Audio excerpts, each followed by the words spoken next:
Hi అండి అందరికీ. అల్లం వెల్లిగడ్డ తీయడం అయితే అయిపోయిన తర్వాత వెల్లుల్లి పొట్టు ఉంటుంది కదా, అదైతే ఊడ్చి దగ్గరకు ఊడ్చి డస్ట్బిన్లో వేస్తాను.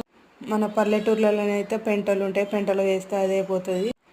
కానీ ఇక్కడ సిటీలో ఇంట్లోనే అల్లం వెల్లిగడ్డలు తీసుకోవాలి, ఇంట్లోనే జరుపుకోవాలన్నీ.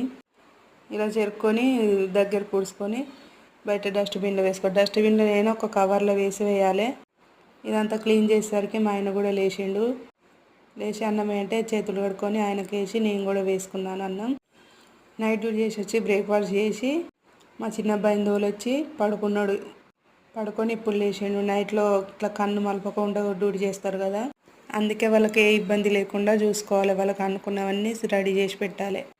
ఆయనకి వేసి ఇచ్చిన తర్వాత తింటున్నాడు, నేను కూడా తింటున్నాను.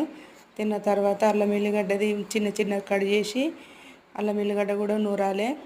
దొండకాయ టమాటా కర్రీ, బీట్రూట్ పచ్చడి సూపర్.